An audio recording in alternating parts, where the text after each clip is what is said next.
Hi everyone, Comic Book Reviewer here. This time reviewing on Fantastic Four Rise of the Silver Surfer Marvel Film Review. Now, as you know, Fantastic Four Rise of the Silver Surfer was a 2007 superhero film and meant to be the sequel to the 2005 film Fantastic Four. And the best way I can sum up Rise of the Silver Surfer, it's a film that's trying to jam so much that it doesn't take proper time to breathe.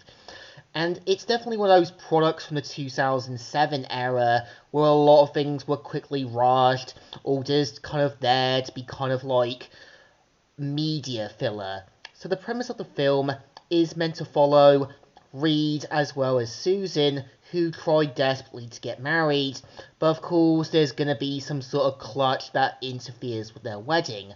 And we kind of see how, yeah, Reed's old rival, General Hager, kind of expects Reed to find out what's been going on around the planet and strange things that have been happening on Earth. And we see how Reed, Sue, Johnny, and Ben have to band together to stop the mysterious Silver Surfer who's appeared, as well as having to deal with Victor Von Doom, who, yeah, General Hager kind of trusts a lot more than Reed. And the whole point of the film is basically Reed and Sue trying to decide what's best for themselves. And you do kind of see how Johnny as well as Ben are kind of worried about what could happen to the team.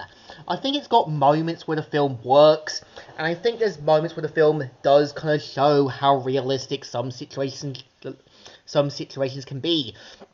We do see how Reed does want to try to desperately get married to Sue, but you know there's going to be a certain interference that interferes with the wedding, and that can be a realistic thing. And you also do see how General Hager does not know how to let go of a grudge with Reed.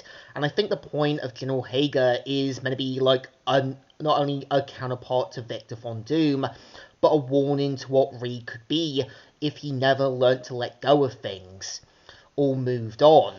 And I think the whole point with, yeah, the Silver Surfer is just there to add another character into the Fantastic Four storyline. And I can see what they were trying to go with Galactus here, trying to make him this big, over the powerful cosmic entity that the Silver Surfer is obviously going to realize his mistakes. He's finally going to see how much harm Galactus has done and try and stop him.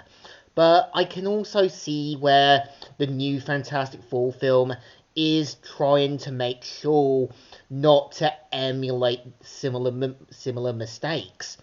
And I think there's moments where, yeah, you kind of got this feel like it's definitely trying to throw so much characters in that you don't have time to get to know them.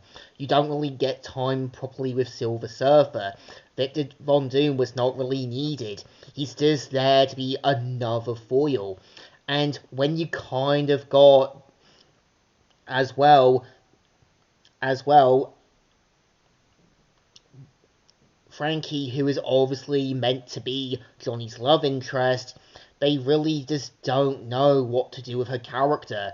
She's just there to kind of be a foil to Johnny. And the film is trying to balance so much that it doesn't take time to properly breathe.